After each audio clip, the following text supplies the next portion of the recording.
साथियों, आज राजस्थान में जो घटनाक्रम हुआ वो आप सब ने देखा और आप सब इस बात को जानते हो कि राजस्थान में आज से 29 दिन के बाद चुनाव है विधानसभा के। विधानसभा का चुनाव घोषित हो चुका है। आचार संहिता राजस्थान में और अन्य राज्यों में लग चुकी है और आज ही के दिन भारत सरकार की जो एजेंसीज़ हैं उन्होंने जो कार्रवाई करी है जयपुर में और अन्य शहरों के अंदर, उन कार्रवाइयों की जो टाइमिंग है, जो उद्देश्य है और जो इंटेंट है वो पूर्ण रूप से संदिग्ध है। और ये मैं इसलिए कह रहा हूँ कि जो एजेंसीज भारत सरकार की हैं उनका दुरुपयोग लगातार हो रहा है, ये अब जग जाहिर हो चुका है। लेकिन चुनाव संध्या से ठीक पूर्व, ठीक इलेक्शन से पहले जिस प्रकार से एजेंसीज को राजस्थान में छोड़ा गया है, कांग्रेस पार्टी के नेताओं को भयभीत करने के लिए, आतंकित करने के लिए, देश और प्रदेश इस बात को बहुत गंभीरता से देख रहे हैं। कांग्रेस पार्टी करप्शन के खिलाफ है, भ्रष्टाचार के खिलाफ है। अगर कोई भी निष्पक्ष जांच होती है और कोई सबूत प्रमाण के साथ संदिग्ध पाया जाता है, उस पर कार्रवाई हो, इसके पक्ष में हम लोग हैं। लेकिन इलेक्शन में अपनी हार देखते हुए अगर भारत सरकार इस बात को समझ गई है कि वहाँ बीजेपी चुनाव हार रही है और फिर नेताओं को स्पेसिफिकली टारगेट कर कर बिना सबूत और तथ्य के कांग्रेस पार्टी के अध्यक्ष को जिस प्रकार से उनके अगर रेड डाली गई, उनको कोई समन नहीं, कोई बुलावा नहीं, कोई सबूत नहीं, और इस प्रकार की जो रेड डाली गई है वो सिर्फ एक संकेत देने के लिए दी गई है, मैसेज देने के लिए दी गई है कि अगर हम पॉलिटिकली कमज़ोर पड़ेंगे तो हमारा साथ देने के लिए नाना प्रकार की जो एजेंसीज भारत सरकार की हैं, चाहे वो सीबीआई है, ईडी है, इनकम टैक्स है, उनका हम दुरुपयोग करेंगे और लोगों के अंदर एक तरह का भय पैदा करने की हम कोशिश करेंगे। इसका कांग्रेस पार्टी पूरी तरह से विरोध करती है और मैं समझता हूं कि लोकतंत्र में पॉलिटिकल पार्टीज को अपने विजन, अपने मैनिफेस्टो, अपनी विचारधारा, अपने नेताओं की दम के ऊपर चुनाव लड़ना चाहिए। भारतीय जनता पार्टी सभी 5 राज्यों में फिलहाल पीछे चल रही है और मैं ऐसा मानता हूं कि जो आज की कार्रवाई है वो इस बात का स्पष्ट संकेत है। जहां तक मुख्यमंत्री जी के बेटे वैभव गहलोत को जो समन दिया गया है वो भी आप जानते हैं, उन्होंने खुद कहा, वैभव ने, कि ये 12 साल पुराना कोई प्रकरण था और पोलिंग डेट अनाउंस होने के बाद अचानक से समन भेजा जाना, सब लोग समझते हैं कि इसके पीछे क्या सोच हो सकती है। मैं फिर रिपीट करना चाहता हूं, करप्शन के खिलाफ, गलत काम करने वालों के खिलाफ हम सब लोग हैं, लेकिन कार्रवाई करती है ईडी और जवाब दे रही है बीजेपी। एक्शन एनफोर्समेंट डायरेक्टरेट ले रहा है और बीजेपी उसकी सफाई दे रही है, स्पष्टीकरण दे रही है। ये समझ से परे है। तो एक पॉलिटिकल वेपन की तरह एजेंसीज को इस्तेमाल करना, ये लोकतंत्र के लिए बहुत ही नकारात्मक संकेत है। हम सबको प्रेरणा लेनी चाहिए, मैं समझता हूं, राहुल गांधी जी से।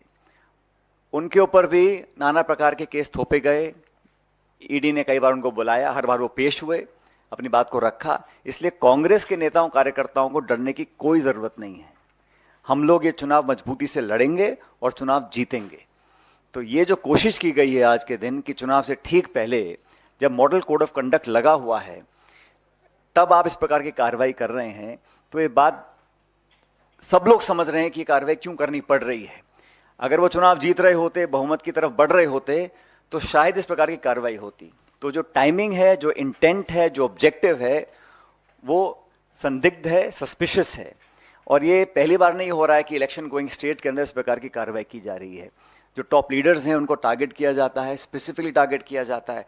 और जब चुनाव खत्म हो जाता है तो वो खबरें जब सुर्खियों से हट जाती हैं तो उसका कुछ अता पता रहता नहीं, उन केसेस का, उन आरोपों का, उन छापों का, उन नोटिस का, उन समन्स का। तो पॉलिटिकल टूल की तरह इसको इस्तेमाल किया जा रहा है। इस बात को जनता भी देख रही है, राजस्थान की और देश की भी। इसलिए जब जब मैं समझता हूँ रूलिंग डिस्पेंसेशन जो दिल्ली में है, जब अपने आप को कमजोर पाती है, तो इस प्रकार की एजेंसीज का वो पूरा सहायता लेकर अपना हित साधने में लग जाती हैं। ये एक बहुत गलत परंपरा है। ये लोकतंत्र के लिए, जैसा मैंने पहले कहा, एक अच्छा संकेत नहीं है। और जैसा मैंने कहा कि आज जो हुआ है उसको पूरा प्रदेश देख रहा है, इलेक्शन गोइंग स्टेट है। राजस्थान के अंदर जब जब करप्शन के इश्यूज आए उस पर कार्रवाई करने की मांग पहले भी होती, आज भी होती आई है।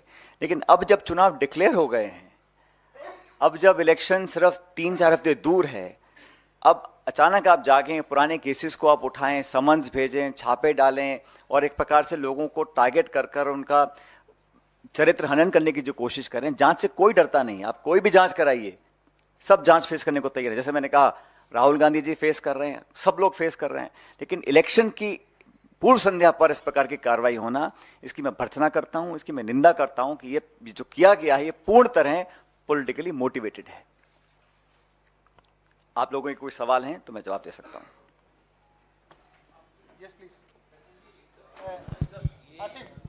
पेपर लीक मामले ईडी ये कार्रवाई कर, और जहां तक याद है मुझे, पेपर लीक मामले में राजस्थान के छात्रों के भविष्य के साथ खिलवाड़ हुआ है। इस बात को लेकर आपने लंबे समय तक एक प्रोटेस्ट आंदोलन, इस पूरे मामले को और इस पूरे मुद्दे को उठाया। आज ईडी इसी मामले को आधार बना के कार्रवाई कर रही है, क्या कहना चाहेंगे आप? ईडी का कोई स्टेटमेंट आया है? ईडी ने स्पष्ट किया है कि वो किस लिए कार्रवाई कर रही है, किसके ऊपर कार्रवाई कर रही है, क्या टाइमिंग उसकी है, क्या ऑब्जेक्टिव उनका है।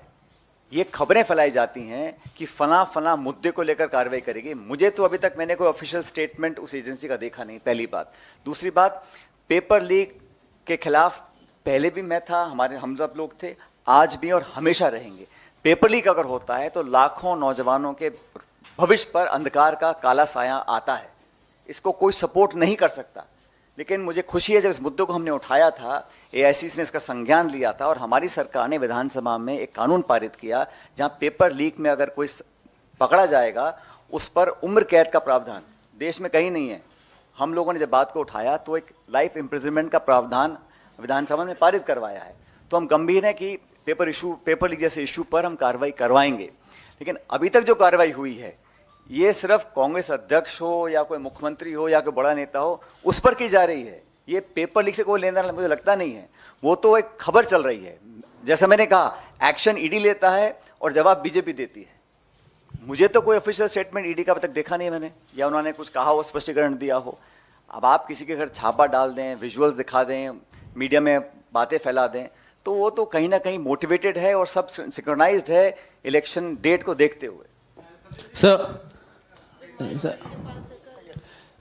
Sir, the BJP at a press conference has said that Congress leaders are trying to politicize the ED action, which is aimed at corruption, rooting out corruption from Rajasthan. So, how do you respond to this criticism? I think one who is politicizing the entire country's institutions is the ruling dispensation. It is the Bharatiya Janata Party that has made a habit of using the government agencies, investigating agencies, central agencies as a weapon and a tool to target, harass and intimidate the leaders of the opposition party.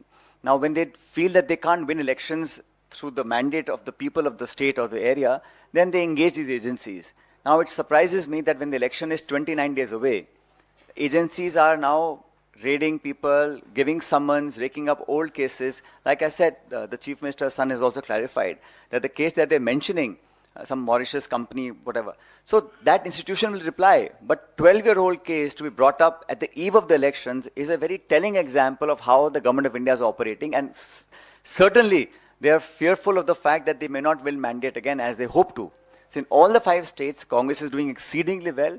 And I'm happy to report that all these intimidating tactics will not work. And I keep saying we must take inspiration from Mr. Rahul Gandhi, who has faced all these challenges. So there's nothing for the Congress leaders to fear or to feel intimidated, because this is it's a storybook play out, that elections will be announced when you feel that you're weak politically, you try and intimidate leaders of the Congress and others, and that is exactly what has happened. So in fact, it is an open secret now, and I think anybody who knows Indian politics understands that this is being done purely because elections are now around the corner, and the BJP is significantly weaker than it thought it is, and the reality is hit hard, and that is why such actions are being taken.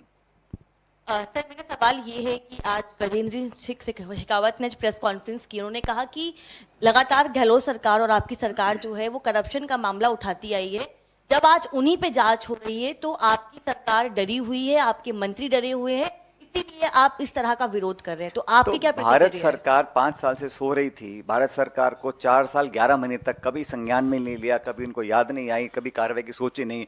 जब चुनाव घोषित हो गए, आचार संहिता लागू हो गई है, चुनाव मतदान की तारीख सामने आ गई है, तब जाके आप कह रहे हैं हम एक्शन ले रहे हैं। बिना प्रमाण के लोगों को आतंकित करना, ये तो एक तरह का जंगल राज हो जाएगा ना। आप सबूत नहीं है, प्रमाण नहीं है, आप लोगों के घरों पर छापा डालेंगे, उनको डराने धमकाने की कोशिश करेंगे इस आड़ में कि हम करप्शन के खिलाफ कार्रवाई कर रहे हैं। ये शुद्ध रूप से राजनीति से प्रेरित है। ये देश भी देख रहा है, जनता भी देख रही है, मैं उम्मीद करता हूं आप लोग भी देख रहे होंगे। सचिन जी, इधर से ब्रह्म प्रकाश जी न्यूज़ से मेरा सवाल है कि कुछ दिन पहले अशोक गहलोत जी भी यहाँ आए थे, प्रेस कॉन्फ्रेंस की थी, तो उन्होंने एक बात कही थी कि हालांकि टिकट डिस्ट्रीब्यूशन को उन्होंने कहा कि सब कुछ ऑल इज वेल है, लेकिन आप क्या मानते हैं जिस तरह से उन्होंने कहा कि कांग्रेस में जो उम्मीदवार बनता है मुख्यमंत्री का, वो मुख्यमंत्री कभी नहीं बन पाता है, और मैं मुख्यमंत्री की कुर्सी छोड़ना चाहता हूं लेकिन ये कुर्सी मुझे नहीं छोड़ रही, शायद छोड़ेगी भी नहीं। आपकी प्रतिक्रिया? इस पे प्रतिक्रिया देने वाली बात क्या है? उन्होंने जो बोला वो उनके बहुत दशकों का अनुभव है, अनुभव के आधार पे बोला होगा।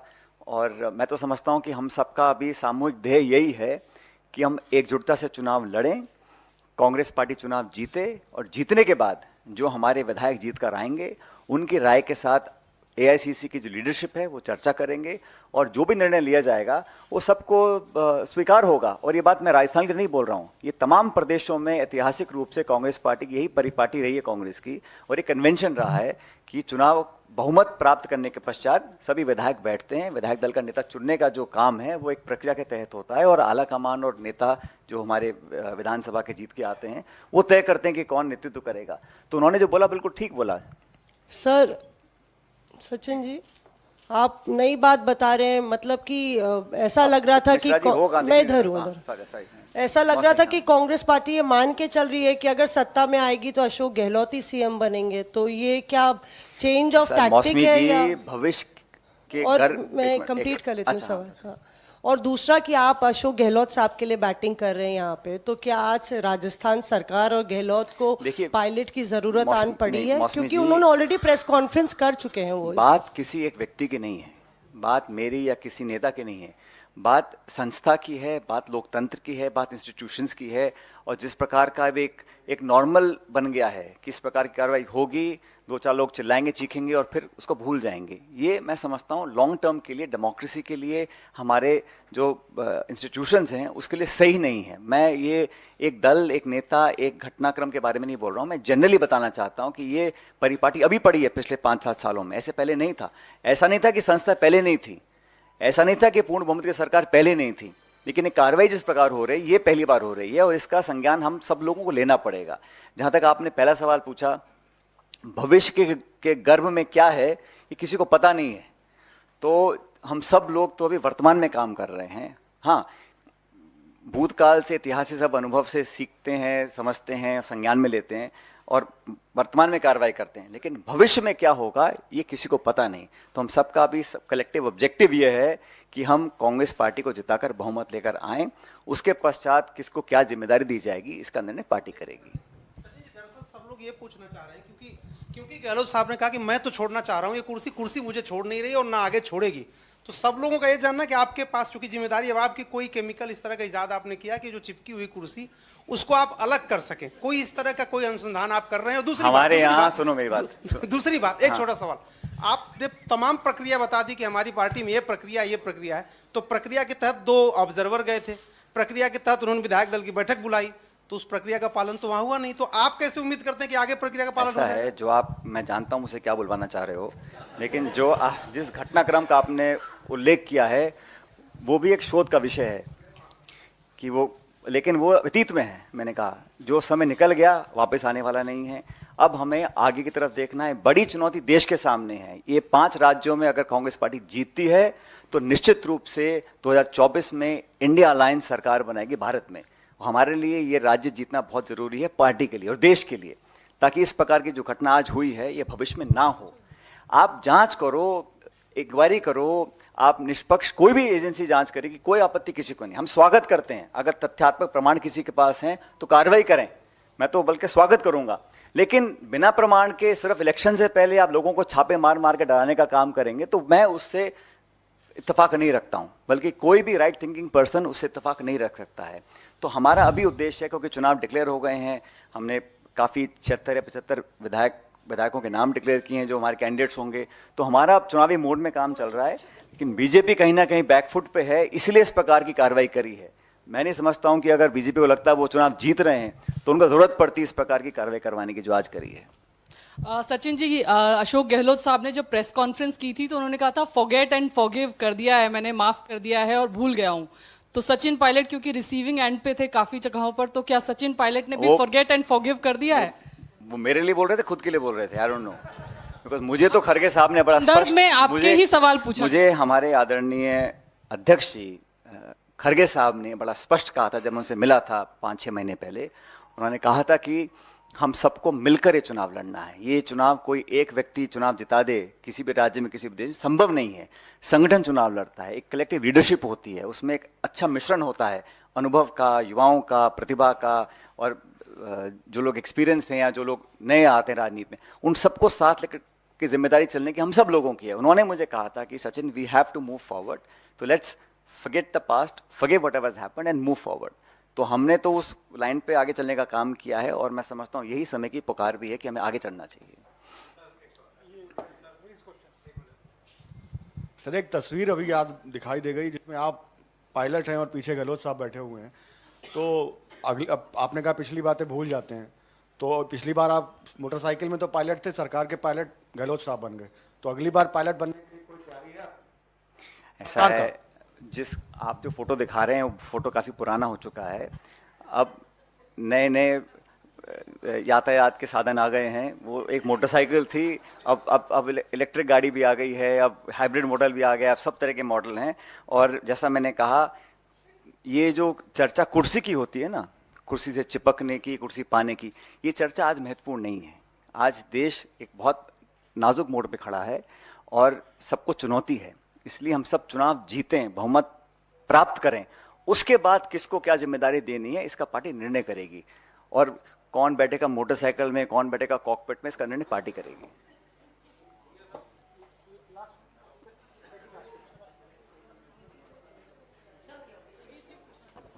हाँ, लास्ट में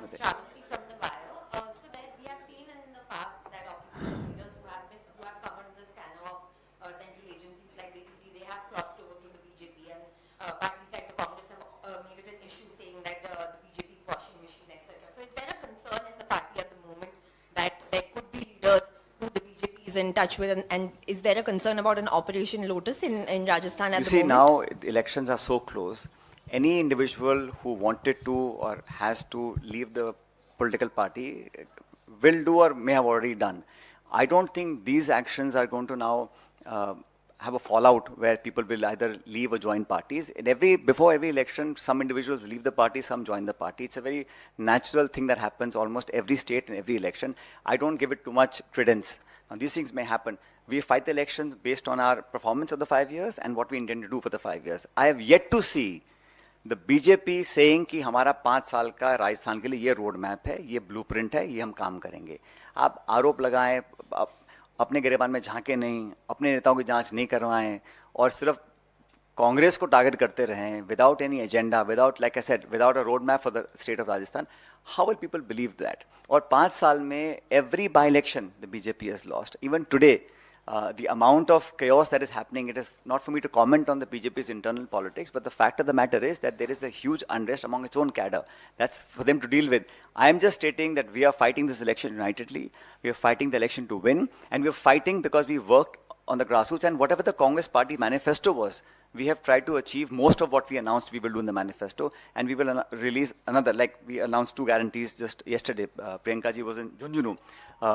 We are campaigning very, very aggressively based on people's issues. We are not doing personalized targeting. We are not using unparliamentary languages to attack our opponents. We are fighting on issues, people's issues, and what we've done and what we will do. So I'm very confident that no matter what happens, the Congress party will secure a very, very substantial mandate in the next coming elections. Sachin ji, मेरा सवाल ये था कि राजस्थान में पिछले 10 साल से paper leak की लगातार घटनाएं हो रही है। इसी सरकार में नहीं, पिछली सरकार में भी हुई है। 50 लाख से ज्यादा यूथ प्रभावित हुआ है। उस 50 लाख यूथ को आप क्या संदेश देना चाहेंगे आज, क्योंकि चुनाव है सामने? चुनाव के बाद क्या कोई ऐसा एश्योरेंस देंगे आप?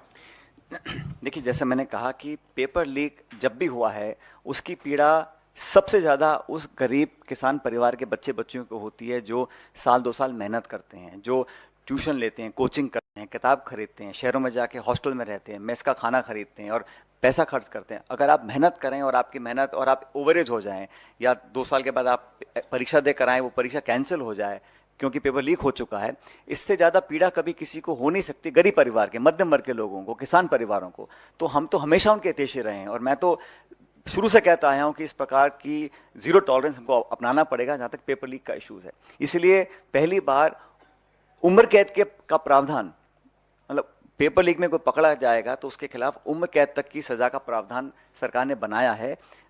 हमने बात उठाई, इसीलिए मुझे लगता है सरकार ने ये कानून पारित किया। जो यंग लोगों के इश्यूज हैं उनसे हम अपने आप को जुदा कभी नहीं कर सकते हैं। और विवेक जी, जो नौजवान है उसकी बहुत उम्मीद हम लोगों से है, तो हम अपनी राजनीति साधने के लिए उनके भविष्य को हम साइडलाइन कर दें, ये संभव नहीं है। उनको प्रोटेक्ट करने के लिए, उनके भविष्य को सिक्योर करने के लिए जो भी करना पड़ेगा उस काम को हम लोग करेंगे। मैंने तो इतना भी कहा था कि जो हमारा पब्लिक सर्विस कमीशन है उसमें भी उचित रिफॉर्म्स होने चाहिए। किसी कारणवश वो हम लोग नहीं कर पाए, उसका हम सबको खेद है कि अब तो चुनाव आचार संहिता लग चुकी है, तो कभी कभी गलत नियुक्तियां हो जाती हैं, जैसा खुद आपने देखा राजस्थान में ऐसा हो चुका है। वो नहीं होना चाहिए था। लेकिन इशू ये है कि हमारा इंटेंट, हमारा पॉलिटिकल जो सोच है वो युवाओं के प्रति है। और राहुल जी हों, खड़गे साहब हों, सोनिया जी हों, प्रियंका जी हों, हर बार हम इस बात को बोलते हैं कि युवाओं की प्रतिभाओं को हम उचित प्लेटफॉर्म दें, उनको एक सुरक्षित भविष्य का निर्माण हम कैसे कर सकते हैं। और पार्टी का जो हमारा अगली गारंटीज आएंगी, जो मैनिफेस्टो आएगा, वो भी युवाओं पर काफ़ी हद तक केंद्रित रहेगा।